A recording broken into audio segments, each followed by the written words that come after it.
The Virginia Cable Telecommunications Association and your local cable provider presents Cable Reports.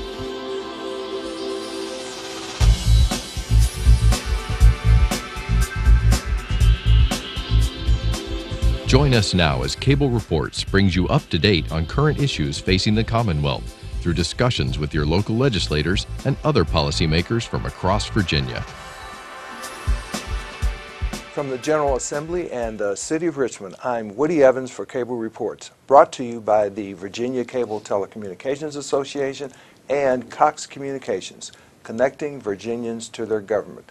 And we are so fortunate to have the chair of the Courts of Justice Committee and House of Delegates, Delegate Dave Albo. Good to see you, sir. Hey, thanks for having me once again. Good, good. So I know things are fast and furious here. It's a very short session. I know you're hearing from your constituency at home. Tell us how the district is doing, especially in terms of getting from under the Great Recession. Well, I mean, we fared very well during the Great Recession as compared to most places in the country, but we're starting to feel the effects now. The federal government has cut back federal spending.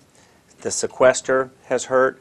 When I look at my law practice, because I'm a lawyer in my real job, almost all my clients are either federal government workers, they're working on a federal contract, or one of their customers pays them with money that he got or she got from a federal contract. So when we have like a 15% drop in Northern Virginia, that really hurts us, and it hurts the entire state because Northern Virginia produces 40% of all the revenue to the state of Virginia. So some people say when Northern Virginia gets a cold, the rest of the state gets the pneumonia. And so, you know, we're hanging in there, but it's a little bit tough right now. So that sequester involved across-the-board cuts of the federal budget, but it was focused on the military, wasn't it? Yeah, the Department of Defense. Right, and a large group of the people who work in my district are defense contractors, and you know, I have Fort Belvoir in my district too. Right. So the defense industry is very important to Northern Virginia. I mean, listen, we love the fact that the wars are over. I mean, you know, we don't want any more wars, but just trying to realize we need to diversify our economy. We can't rely on wars to finance our schools and our roads.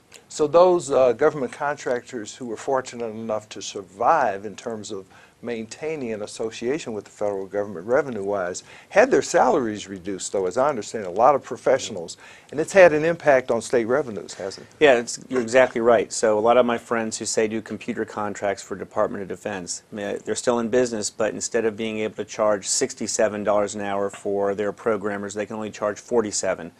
And so that means the contract's less. That means there's less money being paid to employees in Northern Virginia, which means there's less money for sales tax and income tax, which means there's less money for roads and schools and police. You mentioned Fort Belvoir, and I think there are like 44 military institutions throughout the Commonwealth, and then we have the Pentagon as well. And obviously, the Base Realignment Commission has had a significant impact. Has that affected your district at all? Well, it's affected my district in a positive way, weirdly enough. We have the NGA, National Geospatial Agency, which I believe is the second largest government office building in the United States. And they put it right in the Saratoga area, which is kind of West Springfield area. 7,000 of the best paying government jobs that exist. It's been really great for our area. It has, in my opinion, caused revitalization of the Springfield Mall. Springfield Mall was becoming very dumpy, and this really great government installation came in. Then all the contractors who do work for that installation came in, and then all of a sudden you started seeing the temporary motels, you know, like I guess I should say extended stay motels popping up, more upscale stores, more upscale restaurants.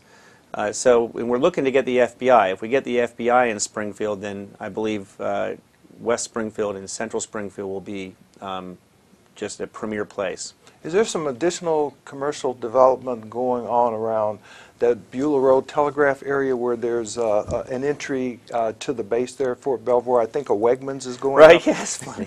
Guys, they're all excited about the Wegmans, you know? I wish I could put it on my brochure and take credit for it, but that's private industry. Dave Albo didn't have anything to do with the Wegmans going in, but people are excited about it. So what can government do to encourage more of a reliance on the private sector in terms of diversifying the economy? Well, I mean, you know, listen, I'm a Republican, but I firmly believe what I'm about to say. Government does not create jobs. Businesses and people create jobs. And so in my law firm, the only thing government does is takes my money, regulates me, makes it more difficult for me to make money. So the first thing is that we need a state government, all levels of government, but I'm a state representative. We need a state government to stay out of business. All we're going to do is regulate to make sure people stay honest and let the businesses succeed. The other thing we can do, though, to help create a seed of growth is try to diversify the economy. So we're looking at trying to bring biotechnology companies into Virginia. See, in the 90s, we were the internet capital of the world, literally, and the telecom capital of the world. When telecom crushed in the 90s, we really took a beating, and then we ended up being more reliant on federal contracts because the internet and the telecom had gone away. One thing we have in Northern Virginia, which no place else in the country does, is a combination of three things that are really great for biochemistry and biomedical engineering. We have massive computing power. So when somebody maps your genome, there's 6 million different cells and they are DNA tags, and they have to use a massive computer in order to be able to map them. We have great hospitals because you have to do the human trials. And we have really great research universities. And so what we're looking to do is to bring these biotech companies into Northern Virginia, set them up, and then hopefully have them prosper. And that'll be a way to attract new private businesses into the Commonwealth. Exactly. Just think of the 90s when we had all of the internet companies here. They came here because it was the hub of innovation at the beginning of the internet, and we're hoping to do the same for biotechnology. Of course, the overarching issue every year is the budget. Even though this isn't a budget year, is this called the caboose? Is that what it's kind of popularly referred to? And I think the General Assembly, along with the McAuliffe administration, wants to hold harmless K through 12 and our institutions of higher learning. Why is that important?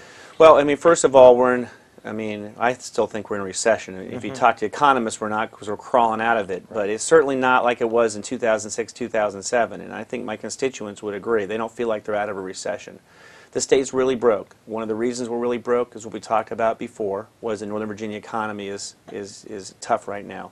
So we have to cut government. I mean, there's two things you do. You either have to cut spending or you have to raise taxes. We are not raising taxes. We are not raising taxes. We are not raising taxes, period. So we have to make cuts. And what we're trying to do is be able to live within our means without touching kindergarten through 12th grade education, and still hoping to hold colleges and universities harmless. One of my big issues has always been expanding slots at UVA, JMU, Virginia Tech, and William & Mary. So we're trying to be able to tighten our belt without touching schools and higher ed. It's tough. I think we'll be able to do it, though. I think another issue that's in play regards the Virginia retirement system, especially as it relates to teachers. Part of it's funded by the state, parts by localities, but there was money deferred to that fund a number of years ago, and now it has to be paid back. Correct. And we need to maintain our AAA bond rating. I understand the recent trip to Wall Street by representatives of the Commonwealth. That was an issue of major concern. Apparently it's going to be taken care of, though. Well, I mean, you got to remember we had a system called Virginia Retirement System for years and years and years that when you did, say, 30 years in government, you'd get about 60 or 70% of your salary for as long as you lived. And that was put in place when people used to live to their 70, and now people live to 85. Right. The thing was going bankrupt. And about 3 years ago, this is one of Bob McDonnell's crowning achievements that no one knows about. We killed VRS. We said, everybody from July 1st, 2012, I think it was, there's no longer this pension. You're going to get something more like akin to a 401k. It's no longer a defined benefit program. Yes, that's the big word, right? Yes, yes. So the reason we did that was because I never wanted to change the rules on somebody after they've already entered the system. So someone may have chosen to be a government worker or a teacher knowing that their pay wasn't going to be that great, but in the end they'd have this great retirement system. So we didn't want to change anything for people who had already signed up. But after that date, everybody who enters public service knows that they're going to have a 401k type plan. And that really helps because now, 20 years or 30 years from now, VRS, Virginia Retirement System, will have the money to pay everybody's benefits because we don't keep on adding on this, lifetime pension. And of course, it makes it more portable. People don't stay with the same employment for 30 years like they used to. Yeah. I mean, I've been doing this for 21 years, but I only make $17,640, so my VRS is not going to bankrupt the Commonwealth of Virginia. So, tell us a little bit about some of the legislation that you're working on. There's an interesting one on possession of marijuana for medical purposes, and I think it would probably now allow the use of that for treatment of epilepsy. Right. Well, first of all, I tell people I am not legalizing marijuana. I don't think marijuana should be legal. I think people who smoke a lot of pot have mush for brains. It's not good for kids. I have no interest in legalizing marijuana. But I do have a bunch of constituents of mine who've got some kids who have what's called intractable epilepsy, and of course people who have cancer. And it's hard for me to say that I should deny you marijuana if you're dying of cancer or your kid has 100 seizures a day. So we've had a medical marijuana law in the books for about 30 years, but it doesn't work. And the reason it doesn't work is it says any person who possesses marijuana pursuant to a prescription from a medical doctor shall not be guilty of possession of marijuana. Well, you can't prescribe something that's illegal. Right. So the law's never worked. So what I'm looking to do is to change the law slightly to say that if you can bring a doctor to court or a doctor's signed order to court that says that you have cancer or your kid has cancer or your kid has intractable epilepsy and you're caught with possession of marijuana, that you will not get a criminal record. So that's all I'm trying to do. A lot of people think this about legalizing. It absolutely is not. I'm not creating a system in California where everybody's got a medical card and they just smoke weed because they have, quote, pain or PTSD. Right. We're really trying to tailor this to really help some people who are really sick. Now, I guess one of the other issues is, where do you get it? If you do have a prescription from a doctor and your kid has epilepsy or you have cancer, I mean, where do you get the marijuana for medical use purposes? Well, see, now you're getting to the part that's been very difficult bill to write. I can't figure a way to do that, and I don't want to set up hydroponic farms and, So I think what I'm kind of, the point right now is saying, listen, everybody knows that you can get it, right? So, and I'm not saying I'm making it legal, but if you get charged with possession of marijuana, I don't think you should have a criminal record if your kid has 100 seizures a day. Okay, I get it. So that's what we're trying to do, to solve that problem. Another one, which is a headline grabber, so to speak, is breastfeeding in public places. Well, it's kind of, people kind of think it's a strange bill for Dave Albo to carry, Mr. Republican and all, but I've always looked at my job as a delegate is not to do what Dave Albo wants to do. I do what my constituents want to do. It's a representative government, right? So that's my job. I had a constituent of mine who called me up and she said that 47 other states have a law in the books that says that any place that's open to the public, a woman should be allowed to breastfeed. And I looked at it and did the research and found out that even Texas had it. And so I thought it was a decent idea. I took the Texas law word for word. I put it into a bill, and we're going to vote on that probably here this week. Great. Now, funding for Fairfax County schools. Talk to us about what's going on there. Well, we're the ones who pay most of the taxes, and in schools we just don't get a lot of money. And the reason is because there's a Supreme Court of Virginia case that says that every kid in the state has to get an equal education. So that means a kid in a state that used to rely on tobacco and coal and the whole economy is crumbling needs to have money sent to them to take care of them, as opposed to Fairfax where we have a more vibrant economy. But one thing that we have here in Fairfax is a very, very high cost of living. It costs us more to pay teachers and it costs us more to pay what they call support personnel. So what we're trying to battle up here is to keep this bonus that we've gotten for years and years to help us pay our higher costs for teachers and support personnel. And it's a real knockdown, drag out. We've been going through it every single year for like 5 years because other people around the state want to get rid of this. We want to keep it. And I've been kind of leading this bipartisan group, Republicans and Democrats, all from Fairfax. Everybody thinks we argue about stuff all the time. Well, guess what? We all agree that it's absolute necessity for this state to help us pay our teachers because they cost more, because it's so expensive to live in Northern Virginia. So this is part of the formula, a composite index formula, and this is a budget amendment, I take it? Right, the composite index is this big long formula that determines how much money each school system gets, and one of the components of that formula is this cost to compete element, and some people want to get rid of it, and us Fairfax people and Loudoun people and Arlington people are trying to fight to keep it in. Good luck. Yeah, it's a bloodbath, I'm telling you, man. Now, you were one of the co-sponsors of the transportation bill that passed Right. a couple of years ago now. It's in effect. Unfortunately, or fortunately, gas prices are down, but I take it our revenues may be down as a result of that, to that transportation fund. But there are priorities that are based upon congestion, I believe it. How's it being implemented? Well, this is a bill I helped draft. It took me about 15 years to get passed. And our deal was that we're willing to pay more because roads cost a lot of money under one non-negotiable rule is we're not raising money for roads and spending it on something else. And then we also agreed that in Northern Virginia, the money that we're going to raise in Northern Virginia has to be spent on Northern Virginia, period. And that's the whole nature of the bill. We cut the gas tax. So people are still paying less today in gas tax than they were paying in 2012. Right. But we raised the sales tax from 5 cents to 6 cents in Northern Virginia. And people are starting to see the results. I mean, if they get on this thing called VDOT nuts and bolts, so you get on Google or your search engine and type in VDOT nuts and bolts, you can see a list of projects that are underway in Northern Virginia, and it is immense. I mean, it's unbelievable how much we've all of a sudden jump-started new construction. And maintenance is starting to come back. We haven't paved a secondary road, which is everything is not a highway, in 4 years. In 4 years? In 4 years. The state was so broke, there was not one penny to put a stoplight in the entire state. And all the money we had for maintenance was just on highways.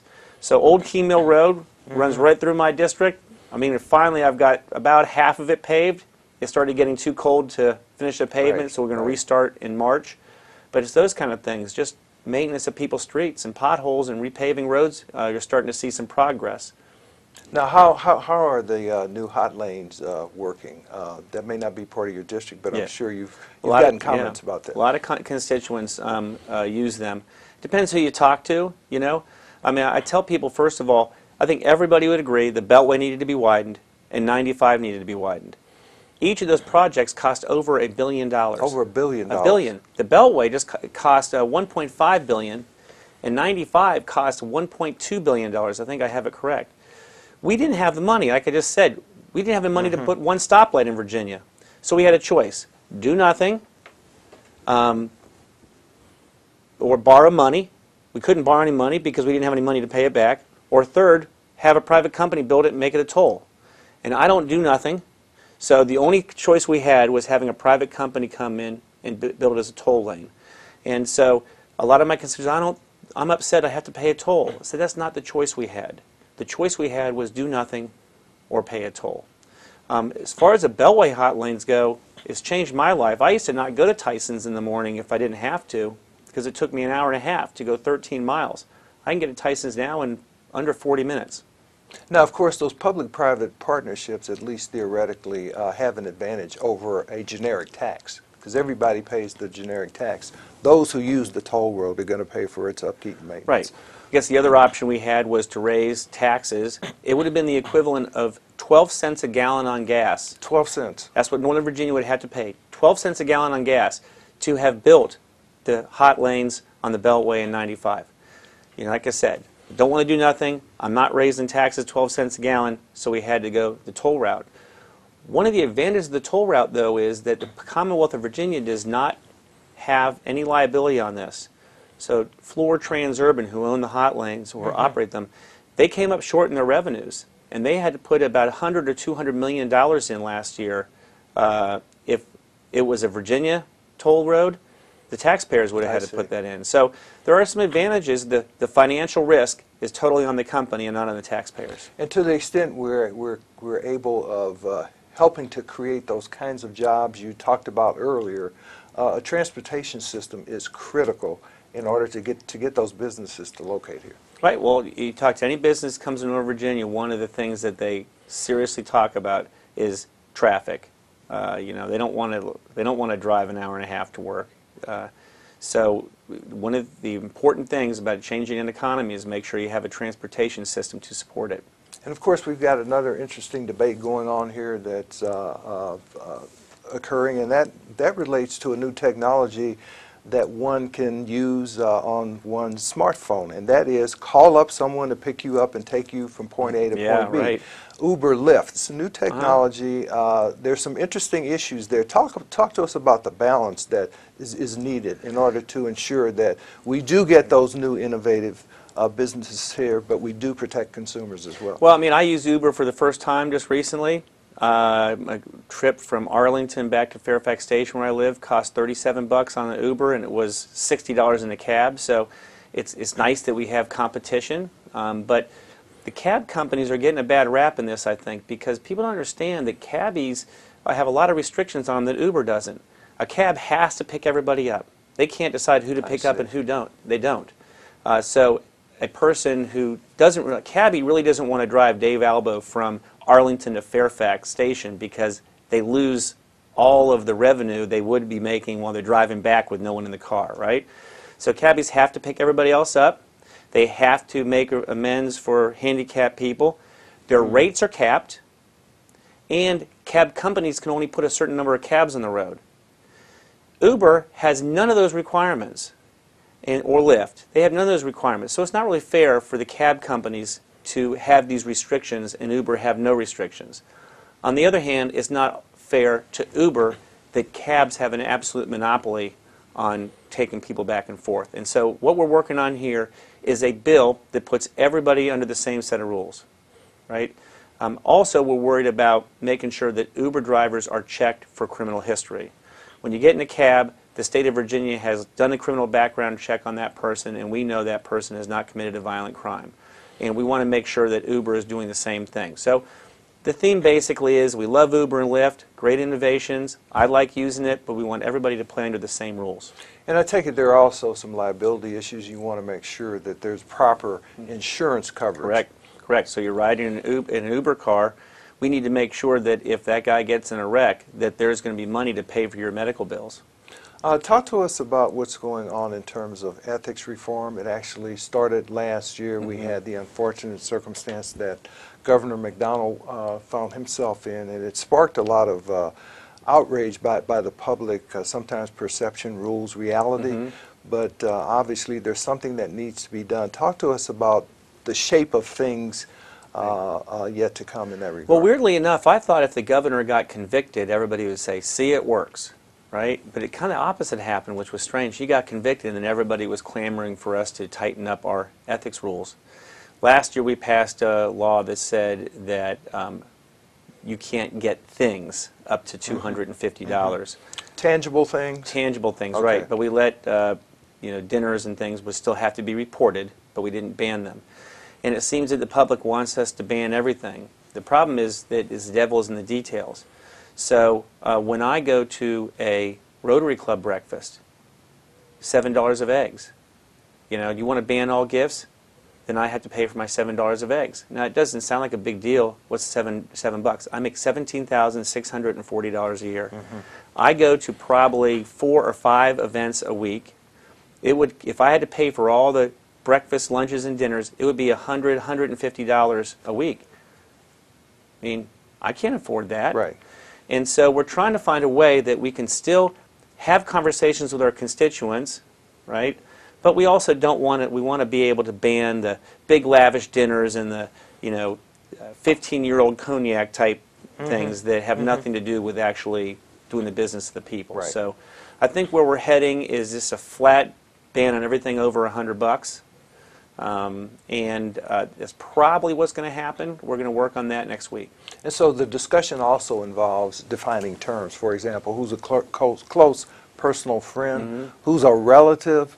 Again, we talked about intangible versus tangible. What about a suggestion that an ethics commission, another body, is needed to advise and counsel members of the General Assembly and say, yes, you can do that, but no, you can't do that? We'd like to have a body to do that to give us some guidance. For example, when you ban all gifts, that means no one's going to the Chesapeake Bay Foundation meeting, or no one's going to National Conference of State Legislators, because none of us have, $700 to fly and get a hotel to go to these conferences. So now who's going to decide that the National Conference of State Legislators or the Chesapeake Bay Foundation is okay, yet going to Europe is not. We need somebody to make those decisions for us. Now the problem there is that costs money, and we're broke, and we don't like expanding government. So that's one of the issues we're still struggling with. Turn our attention for a moment to our veterans. I understand in the budget there's funding for a veteran support center in Northern Virginia and in Hampton Roads to bring additional services to veterans. I assume that's something you support and think is absolutely necessary. Right. Well, like we said, we're a military state, and we like to take care of our veterans. My dad's one. What we found is that when somebody comes back, say from Iraq and Afghanistan, if they try to do the paperwork themselves, they almost always get shortchanged on what benefits are available to them.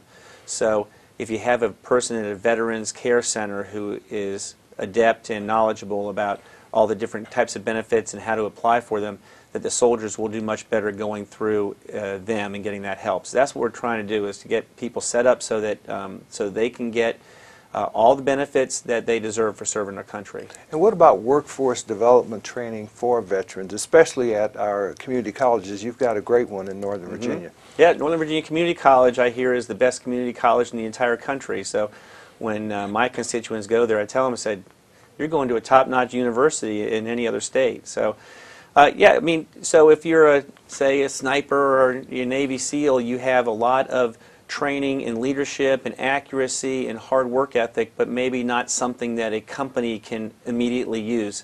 So we want to be able to take all that great work ethic and accuracy and apply it to a skill so that you can become a premier employee, which they all will be as soon as they get a skill. And you may have been a medic, for example, and want to Right. become an emergency service personnel, and there should be some way to obtain work experience credits for the experience you had in the military. Yeah, I think that's one thing that Governor McAuliffe talked about, is being able to apply some of the work experience you have in, say, serving your country overseas and having that applied to your degree. And of course, those community colleges play a great role, not only for students who want to obtain a higher education, but also for those adults who lost their jobs during the recession and need retraining as well. Right, exactly right.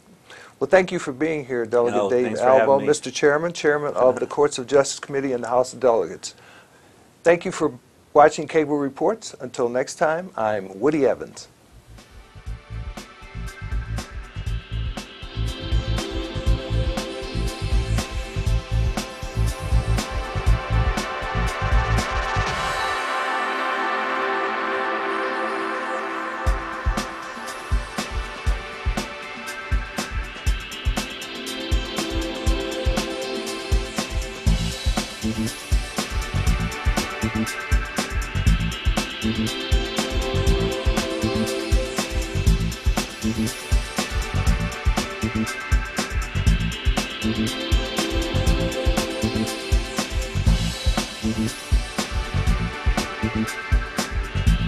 Mm-hmm.